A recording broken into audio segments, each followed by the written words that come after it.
selamat pagi pemirsa, selamat pagi menjelang siang. Anda menyaksikan Indonesia Terkini bersama saya Agita Mahlika. Selamat hari Minggu, di hari Minggu yang cerah dan juga indah ini, dan tentunya selamat Hari Paskah bagi Anda yang merayakan. Nah, hari ini saya mengabarkan langsung dari lokasi yang begitu indah dan juga megah, yang tentunya pada hari ini kita akan menyoroti sebuah kawasan yang memiliki potensi wisata dan juga dimensi spiritual, dimensi religi yang begitu luar biasa, yaitu Taman Doa Our Lady of Akita yang terletak di kawasan PIK 2. Ini tidak hanya megah secara fisik pemirsa, namun juga kaya akan potensi wisata dan juga dimensi spiritual yang tentunya diharapkan memiliki ruang yang bisa bermanfaat bagi banyak orang. Nah, pada hari ini kita akan membahas dan mengupas tuntas mengenai Taman Doa Our Lady of Akita bersama dengan dua narasumber yang tentunya sudah hadir, yang cantik-cantik. Saya akan perkenalkan satu persatu. Yang pertama, Advertising and Promotion Director Agung Sedayu Group, Ibu Miranda DWK. Selamat pagi menjelang siang, Ibu Miranda, apa kabar? Baik, selamat pagi Mbak Gita, kita ketemu lagi setelah perjumpaan kemarin. Iya, ketemu kembali. Ya, selamat pagi untuk pemirsa TV One dimanapun Anda berada. Luar biasa. Dan juga tentunya sudah ada Marketing and Sales Director PIK 2, Ibu Lucia Adi Cakra. Ibu Lucia, apa kabar? Baik, selamat pagi dan selamat Paskah bagi yang merayakan. Luar biasa. Ini ibu-ibu kita berada di lokasi yang begitu indah, begitu megah, tapi juga disebutkan ini kaya akan potensi wisata dan juga dimensi spiritualnya. Mungkin ke Ibu Miranda terlebih dahulu, apa sih kemudian yang melatar belakangi begitu ya pembangunan dari Taman Doa Our Lady of Akita ini, Ibu? Saya teringat kata-kata Mbak Agita tadi waktu kita pertama berjumpa tadi pagi. Bu, tempatnya Bu ya, saya di tengah keramaian tiba-tiba merasa hening. Iya, vibes-nya zen banget ya. Zen banget. Nah, itu juga yang menjadi latar belakang, salah satu latar belakang. Jadi kita memang kan harus membangun satu tempat ibadah bagi semua umat di kawasan PIK 2 ini. Nah, pada saat membangun satu fasilitas, Agung Sedayu PIK 2 tidak pernah setengah-setengah. Harus selalu ada konsep, harus selalu membawa manfaat bagi masyarakat gitu ya, jangan yang asal jadi. Nah, waktu itu memang ada salah satu direksi yang pernah berkunjung ke Akita di Jepang. Mungkin nggak banyak orang familiar dengan Akita pada waktu itu. Dan dia bercerita, tempat itu luar biasa memberikan keheningan dan ada peristiwa ilahi yang terjadi di sana. Yaitu patung Bunda Maria meneteskan air mata sebanyak 101 kali. Dan air mata itu setelah dikirim ke laboratorium di Jepang, ternyata mengandung DNA manusia. Jadi itu seperti kalau kita mungkin menyebutnya mujizat atau peristiwa ilahi ya. Nah, kemudian akhirnya begitu diceritakan ke pimpinan kami di Agung Sedayu, dikirimlah tim ke Akita. Oh, mungkin ini cocok untuk untuk tema di tempat ibadah ini, karena kita waktu itu cuma berpikiran simpel. Untuk bisa datang ke Akita, umat bisa bersiarah ke Akita di Jepang sana yang bahkan 4 jam naik Shinkansen dari Tokyo, itu pasti harus membutuhkan biaya yang besar. Nah, sedangkan kerinduan umat untuk beribadah pasti banyak. Nah, akhirnya dibuatlah Taman Doa Our Lady of Akita ini dengan seizin Akita di Jepang. Kami berkunjung ke sana, mohon izin dan juga sekaligus mempelajarinya, dan bagusnya pada waktu itu berkesempatan untuk bertemu dengan saksi mata yang menyaksikan peristiwa itu. Jadi seorang suster yang menjadi saksi mata pada peristiwa ke-43, dia melihat langsung, dia menceritakan apa yang dirasakan, apa yang dialami, dan itu juga menjadi salah satu patokan pada saat mendesain tempat ini. Kemudian juga bertemu seorang daiku. Daiku itu artinya tukang kayu di Jepang, Mr. Ichiro Urano-san. Beliau menyaksikan sendiri juga peristiwa yang ke-72 kali, dan dia adalah orang yang membangun gereja Akita di Jepang karena setelah melihat itu. Oke, ini artinya betul-betul tempat yang sangat luar biasa, yang berada di Jepang, tapi kemudian ingin dibawa ke Indonesia supaya bisa dinikmati oleh masyarakat dan tentunya para pemirsa yang menyaksikan ya. Bu Lulu, ini kan artinya memiliki riset, kemudian proses yang mendalam untuk dilakukan supaya bisa mendatangkan ya bagaimana kekusyukan seperti di Akita sana. Tapi seperti apa proses-proses yang dilakukan untuk bisa sehingga semegah ini? Iya, betul sekali. Jadi memang tadi kata Bu Miranda ya, kalau PIK 2 bikin sesuatu tuh nggak pernah setengah-setengah. Jadi kita all out banget. Jadi prosesnya juga panjang. Jadi tim kita berangkat ke sana, melakukan perjalanan, interview, riset, terus habis gitu kita juga mempelajari desainnya supaya apa yang kita hadirkan di sini itu memiliki keselarasan dengan bentuk aslinya gitu ya. Jadi dari sisi detail, ukuran kapel, terus habis gitu patungnya sendiri itu Serupa memang ya? replika dari yang ada di Akita Jepang di gereja Setai Hoshikai ya. Itu. Nah, kemudian berarti itu sudah bertahun-tahun proses yang dilakukan atau mulai dari tahun berapa waktu itu? 2023 sih kita mulai ya. Pembangunannya sendiri ini cukup singkat sekali ya untuk dihitung untuk pembangunan sebuah gereja. Jadi memang di Desember 2023 kita memulai tempat ini dan sejak saat itu pengunjungnya sangat banyak sekali dan tidak pernah turun. Oke, sampai saat ini pengunjung kita lihat di belakang ini juga sudah mulai berdatangan, apalagi yang mau melakukan ibadah pada hari Paskah. Bu Miranda, ini kita lihat juga ya, kemudian ada banyak elemen-elemen yang menarik, ada juga patung-patung. Ini keistimewaan dari Taman Doa ini apa saja sih, Bu? Sebenarnya ada 3 yang utama, yaitu kapelnya sendiri, di mana di dalamnya ada patung Bunda Maria yang persis sama dengan yang di Jepang. Dan dipahat langsung oleh Uchiro Urano-san yang tadi saya ceritakan sebagai salah satu saksi mata. Oh, jadi dia yang juga memahat langsung? Betul, beliau yang memahat langsung patung Bunda Maria dan Santo Yosef yang ada di dalam gereja. Dan ada satu cerita yang belum pernah saya ceritakan ke orang lain dalam forum yang terbuka seperti ini. Beliau dengan sukarela meminjamkan desain asli dari gereja ini pada kami begitu beliau mendengar bahwa di Indonesia PIK 2 berencana membangun satu tempat ibadah bagi umat Katolik. Itu satu bentuk ketulusan dan kepercayaan luar biasa kepada sesama umat manusia. Iya, luar biasa ya. Ini kemudian juga menjadi kesaksian dan saya yakin sekali ini banyak sekali masyarakat yang juga tertarik. Nanti usai jeda, Bu Mira dan juga Bu Lul, kita akan semakin mendalami karena tidak hanya mungkin dari sisi dimensi spiritual saja, tapi juga potensi wisata yang bisa dihadirkan. Tapi usai jeda pemirsa, kami akan kembali sesaat lagi.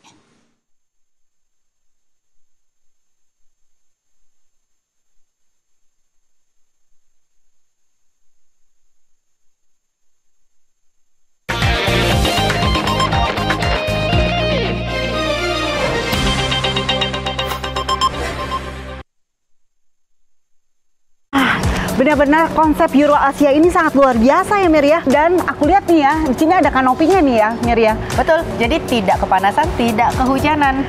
Udah gitu ini kayak kita jalan di 8 negara. Kenapa tuh?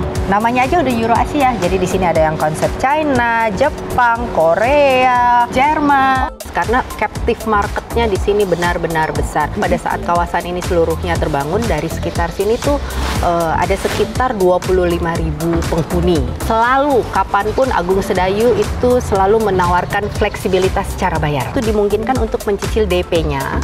DP bisa dicicil? Bisa dicicil selama 24 bulan, jadi 2 tahun. Per bulannya 30 juta rupiah. Kemudian nanti di bulan ke-25 ada 2 opsi, antara mau di kontan atau mau di KPR. Kalau cash ini jatuhnya sekitar 3,8 M. Ini nggak boleh disia-siain ya. Udah mau buka tanggal 1 Mei tadi ya. 1 Mei. Wah, benar-benar konsep Euro Asia ini sangat luar biasa ya Mir ya. Dan aku lihat nih ya, di sini ada kanopinya nih ya Mir ya. Betul, jadi tidak kepanasan, tidak kehujanan. Udah gitu ini kayak kita jalan di 8 negara. Kenapa tuh? Namanya aja udah Euro Asia. Jadi di sini ada yang konsep China, Jepang, Korea, Jerman. Karena captive marketnya di sini benar-benar besar. Pada saat kawasan ini seluruhnya terbangun, dari sekitar sini tuh ada sekitar 25.000 penghuni. Selalu kapanpun Agung Sedayu itu selalu menawarkan fleksibilitas cara bayar. Itu dimungkinkan untuk mencicil DP-nya. DP bisa dicicil? Bisa dicicil selama 24 bulan, jadi 2 tahun. Per bulannya 30 juta rupiah. Kemudian nanti di bulan ke-25 ada 2 opsi, antara mau di kontan atau mau di KPR. Kalau cash ini jatuhnya sekitar 3,8 M. Ini nggak boleh disia-siain ya. Udah mau buka tanggal 1 Mei tadi ya. 1 Mei. Wah, benar-benar konsep Euro Asia ini sangat luar biasa ya Mir ya. Dan aku lihat nih ya, di sini ada kanopinya nih ya Mir ya. Betul, jadi tidak kepanasan, tidak kehujanan. Udah gitu ini kayak kita jalan di 8 negara. Kenapa tuh? Namanya aja udah Euro Asia. Jadi di sini ada yang konsep China, Jepang, Korea, Jerman. Karena captive marketnya di sini benar-benar besar. Pada saat kawasan ini seluruhnya terbangun, dari sekitar sini tuh ada sekitar 25.000 penghuni. Selalu, kapanpun Agung Sedayu itu selalu menawarkan fleksibilitas cara bayar. Itu dimungkinkan untuk mencicil DP-nya. DP bisa dicicil? Bisa dicicil selama 24 bulan, jadi 2 tahun. Per bulannya 30 juta rupiah. Kemudian nanti di bulan ke-25 ada 2 opsi, antara mau di kontan atau mau di KPR. Kalau cash ini jatuhnya sekitar 3,8 M. Ini nggak boleh disia-siain ya. Udah mau buka tanggal 1 Mei tadi ya. 1 Mei.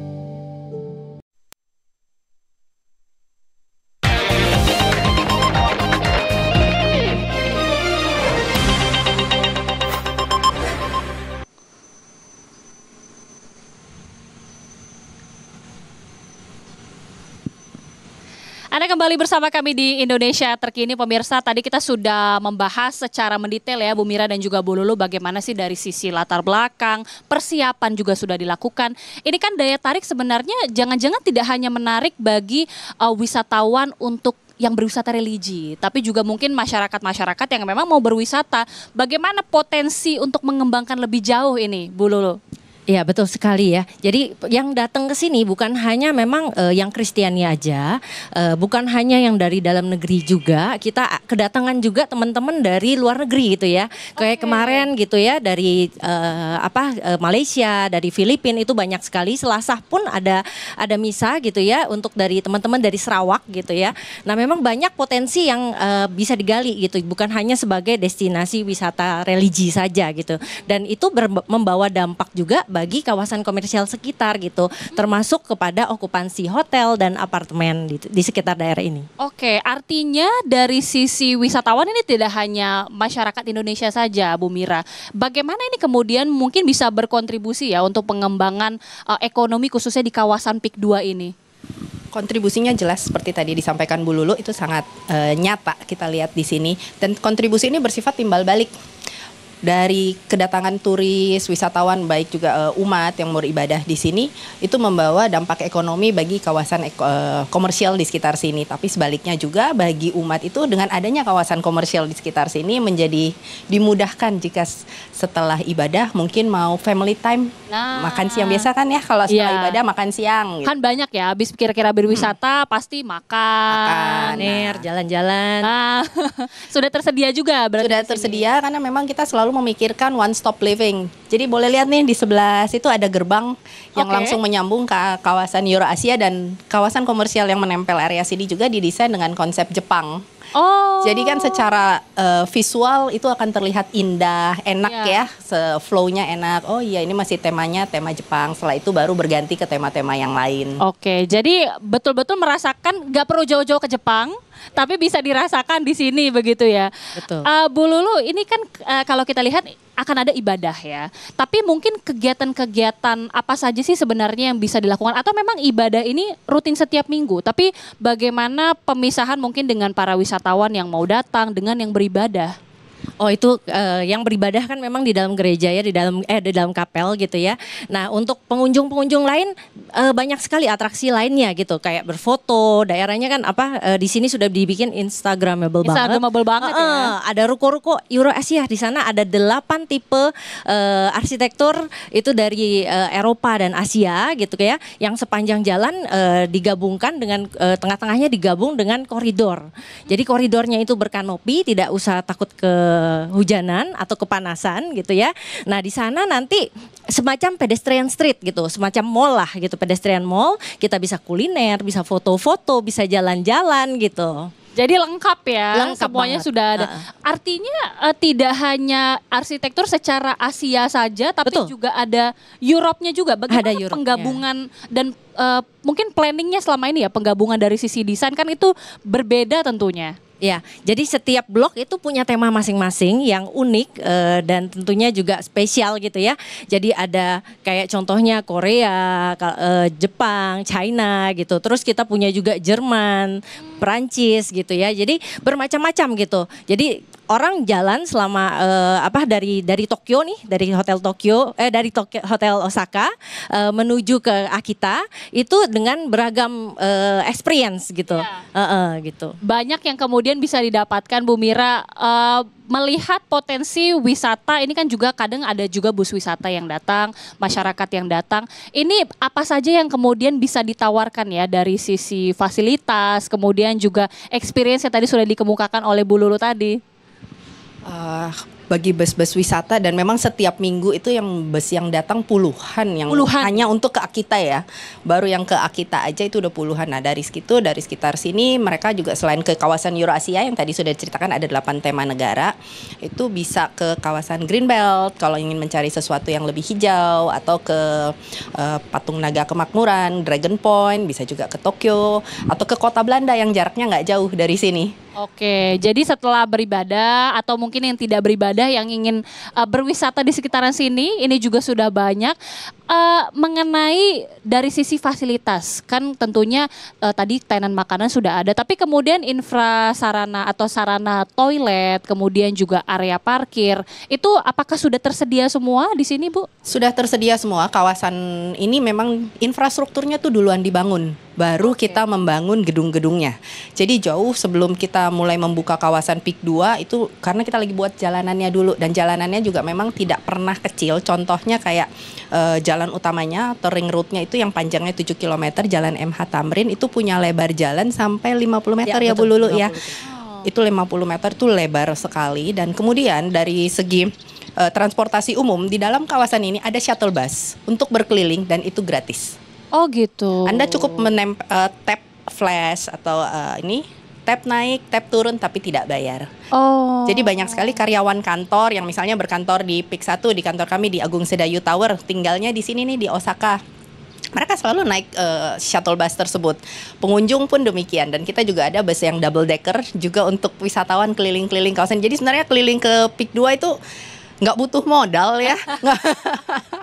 Yang penting punya kartu tinggal tap, bisa keliling-keliling semuanya. Bisa keliling semuanya dengan gratis. Oke, Bu Lulu, ini strategi apa kemudian mungkin dari sisi strategi pemasaran ya, yang mungkin dari pihak ini mau lebih ditingkatkan lagi. Ini apa yang kemudian strategi-strategi nanti bisa dikasih bocoran, tapi bisa dijawab usai jeda. Sesaat lagi pemirsa Indonesia Terkini akan segera kembali.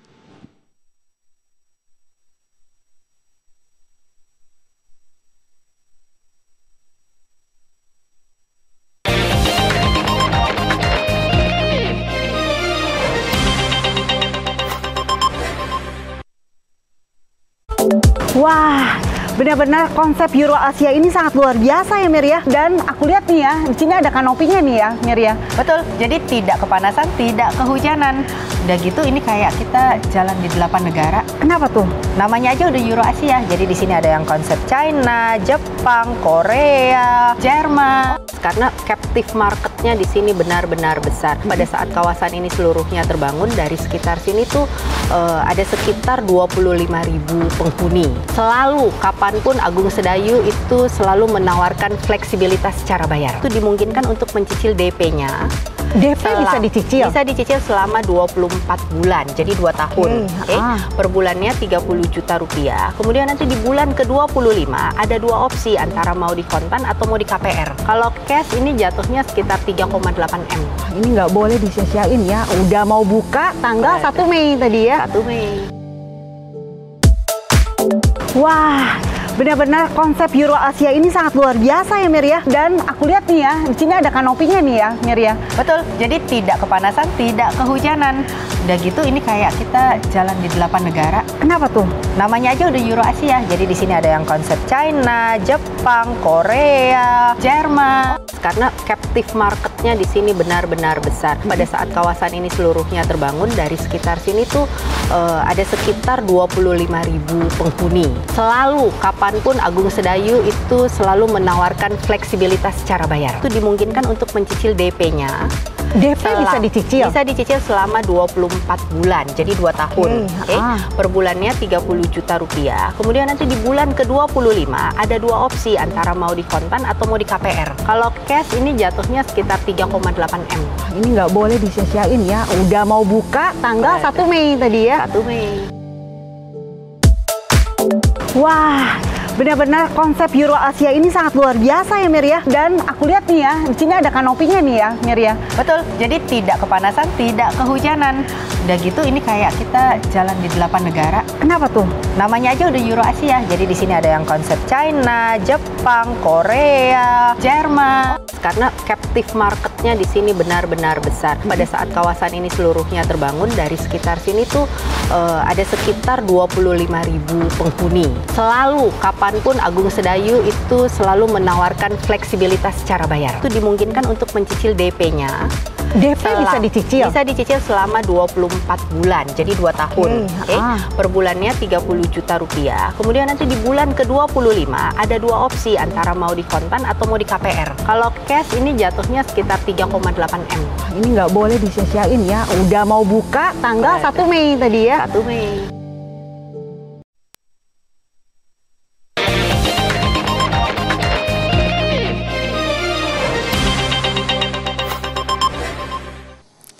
Terima kasih Anda masih bersama kami pemirsa. Nah, kembali ke Bu Lulu, ini menjawab pertanyaan yang menggantung. Potensi wisata sudah ada, wisatawan mancanegara ini bahkan terlihat sudah semakin mengerubung. Jadi strategi pemasaran ya yang mungkin bisa dilakukan untuk semakin memasarkan tidak hanya Taman Doa Our Lady of Akita, tapi mungkin kawasan PIK 2 ini apa saja kira-kira strateginya? Nah memang kehadiran Taman Doa ini yang membawa captive market tentunya yang lebih besar lagi untuk perekonomian di kawasan PIK 2. Nah seperti Rukan Euro Asia ya, kita start dengan ukuran 4,5 kali 10 3 lantai. Nah itu cicilan per bulan hanya 30 juta dan 1 kali angsur itu udah bisa langsung pakai rukonya. Jadi memang dengan pengunjung sebanyak ini gitu ya, pasti mau buka bisnis apa juga ya pasti laku gitu. Oke, jadi ternyata tidak hanya menarik dari sisi wisatawan, tapi juga kemudian mungkin untuk pengembangan bisnis ini terbuka ya, karena potensi bisnisnya berarti cukup besar di sini. Iya, besar sekali dengan captive market sebesar itu ya, pengunjung-pengunjung yang semakin meningkat gitu. Oke, Bu Mira, kalau kita lihat di hari Paskah ini tentunya semakin banyak masyarakat yang juga berkunjung dan juga mengadakan ibadah. Apakah memang ini salah satu yang diinginkan ya untuk ada branding khusus supaya ada kawasan-kawasan multi religi, atau memang sebenarnya ini salah satu yang dihadirkan juga untuk menambah daya tarik dari wisatawan yang ada di sini atau masyarakat? Sebenarnya kawasan ini tumbuh secara natural.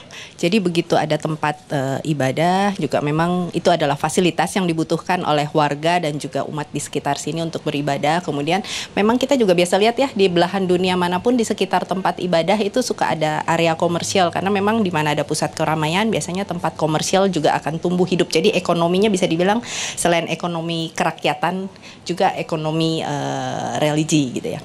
Nah, satu yang menunjukkan lagi bahwa kawasan ini memang punya potensi adalah hadirnya Rumah Sakit Hermina di bagian ujung dari kawasan Euro Asia ini. Satu rumah sakit dengan brand yang sudah cukup besar seperti itu, tentunya sebelum memilih satu lokasi untuk berinvestasi, dan membangun rumah sakit kan nggak murah. Pasti mereka juga sudah survei, melakukan R&D ya, dan kemudian memutuskan oh ternyata di sini ada potensi ekonomi yang cukup besar. Dari situ juga kita bisa melihat bahwa kawasan ini memang ada potensinya dan terus bertumbuh secara natural. Kita juga banyak hal yang tidak kita pikirkan sejak awal, tidak kita sangka. Oh ya, ternyata semakin berkembang kawasan ini, kemudian menarik minat dari turis-turis internasional walaupun masih dari negara-negara tetangga. Itu cukup membanggakan sebagai orang Indonesia bahwa di kawasan kita di Pantai Indah Kapuk 2 itu menarik minat, menarik perhatian hingga ke mancanegara. Kapan itu ada loh wisatawan dari Jerman yang mampir ke sini karena dia melihat kawasan ini. Itu kan Dan berarti- dia tertarik dan dia sekali tertarik gitu untuk ya. mampir. Oke, apakah ini akan terus semakin menjadi strategi yang diunggulkan mungkin Bu Lulu untuk mengembangkan kawasan PIK 2 ini? Jadi tidak hanya masyarakat Indonesia saja tapi juga mancanegara juga tertarik untuk berinvestasi ataupun menjadi wisatawan di sini. Ya pasti, karena posisi kita juga PIK 2 ini sangat beruntung sekali. Selain kita punya laut, kita punya pantai pasir putih ya, kita juga dekat sekali dengan airport. Jadi memang ini adalah pintu gerbang menuju Indonesia. Jadi bagaimanapun PIK 2 harus memperkenalkan apa aja sih, bagaimana wajah Indonesia, bagaimana wajah keberagaman. Itu Oke. sih. Nah ini mungkin menjelang terakhir ya Bu, dengan Taman Doa Our Lady of Akita ini kan tentunya banyak masyarakat Nasrani yang pada hari ini juga berpaskah. Apa sih kemudian langkah ke depannya yang bisa dilakukan untuk bisa mengakomodir mungkin dari sisi kegiatan-kegiatan atau ibadah-ibadah atau event-event lainnya mungkin apakah akan diadakan di sini? Ya pasti, tentu saja kita sudah menyiapkan, apalagi sebentar lagi bulan Mei ya. Ada bulan Mei itu adalah bulan Maria, di mana banyak umat yang berziarah gitu ya dan berdoa. Jadi memang kawasan ini kita tidak hanya punya Kapel Akita, kita juga punya Taman Doa Hati Tersuci Maria yang di La Riviera gitu ya. Oke. Jadi Berarti memang ada beberapa ya. betul. Jadi memang satu kawasan yang bisa dipakai tempat ziarah gitu. Oke. Heeh. Ini kan kita lihat juga di belakang ada semacam taman doa, bahkan ada patung-patung yang juga di Jalan Salib istilahnya ya. Ini memang sudah dipersiapkan dan juga diriset sedemikian rupa sejak lama juga. Ya, Taman Doa itu biasanya memang memiliki tempat untuk jalan salib gitu ya. Tidak hanya jalan salib, sebenarnya kita punya, kalau di Akita ini kita punya keistimewaan, kita punya beberapa patung yang memang seperti patung Santo Peregrinus, Antonio Padua gitu ya. Terus Yosef tidur di depan sana gitu ya. Semuanya untuk memfasilitasi umat Nasrani untuk berdoa. Oke, Bu Mira, di hari Paskah ini apa sih yang kemudian diinginkan begitu ya bagi masyarakat, umat Nasrani dan juga Katolik dan juga tentunya buat masyarakat yang juga mungkin berkunjung supaya bisa semakin meramaikan lah di Taman Doa Our Lady of Akita ini? Yang terutama tentunya kami berharap seluruh umat Kristiani di Indonesia bisa merayakan Paskah dengan gembira, merayakan hari yang besar ini, bisa beribadah dengan damai dan khusyuk juga di tempat ini. Kemudian bagi seluruh warga Indonesia yang sedang berlibur bisa menikmati berbagai fasilitas yang tersedia di PIK 2. Oke, nextnya apa lagi nih Bu kira-kira kalau di kawasan ini kan sudah ada wisata seperti ini, kemudian juga ruko Eurasia tadi juga sudah dibuat. Apa-apa saja sih kemudian yang mungkin rencananya dalam jangan-jangan tahun ini atau mungkin tahun depan supaya bisa menarik masyarakat atau wisatawan dari sekarang mungkin ya? Wisatawan selalu berbondong-bondong. Iya, Karena selalu kan berbondong-bondong. Selalu bilangnya gini, aduh nggak datang Apalagi? sebulan aja ada yang baru ya. Iya, iya biasanya Nah, gitu kan. Di kawasan Batavia itu di Gulf Island sebenarnya itu kita kemarin pertama kali launch untuk water fountain yang di sungai. Jadi itu setiap hari jam 7 dan jam 9 malam itu akan ada pertunjukan water fountain. Itu sangat menarik dan tadi malam juga antusiasmenya luar biasa. Oke. Boleh dilihat langsung, Ah. dibuktikan. Mungkin tim TV One hari ini minta izin untuk perpanjang waktu liputannya sekalian Iya. sampai nanti malam. Oke, kalau itu dari Bu Mira, Bu Lulu apa kemudian nih rencana-rencana atau mungkin yang ke depan di kawasan PIK 2 ada yang menarik-menarik apa lagi nih? Ada banyak ya, tetangganya Taman Doa ini ada di belakang, ada kawasan yang kita sebut sebagai Lopasat. Itu Oke. kita ambil inspirasinya dari Singapura tentu saja. Nanti dikelola pun operate by dari konsultan juga dari Singapura langsung gitu ya. Itu adalah kawasan komersial yang isinya otentik sekali ya, kayak makanan-makanan dari Singapura, Melayu gitu. Nah di belakangnya juga kita ada banyak kawasan hunian ya, Ya. Yang mengelilingi, ada Padma Residences gitu ya, terus kawasan Edu City gitu dan sebagainya. Yang pastinya banyak yang baru di PIK 2 jadi tinggal ditunggu aja. Banyak yang baru. Ini kalau pemirsa yang lagi lapar mungkin kuliner-kuliner apa saja sih yang kemudian bisa dicoba-coba mungkin di area-area kawasan PIK 2 ini. Mungkin bisa dikasih bocoran sedikit Bu Lulu. Banyak sekali ya, ada yang Nusantara, mau yang Western ada lengkap. mau yang Jepang juga lengkap, Asia juga lengkap, semuanya tinggal datang aja. Oke, nanti kita tuh juga akan, saya yakin sekali ini para pemirsa dan juga wisatawan yang saat ini setelah beribadah, setelah berwisata karena menjelang mau jam makan siang, ini biasanya nanti akan tertarik untuk makan, berkuliner dan juga menikmati ada banyak wisata lainnya yang ditawarkan di kawasan PIK 2 dan khususnya di Taman Doa Our Lady of Akita. Terima kasih sekali lagi Ibu Mira, terima kasih juga Ibu Lulu yang sudah bergabung bersama kami dan juga tentunya kami mengucapkan selamat Hari Paskah bagi pemirsa yang merayakan. Demikian pemirsa, mewakili kru bertugas saya Agita Mahlika mengucapkan terima kasih, selamat siang, sampai jumpa.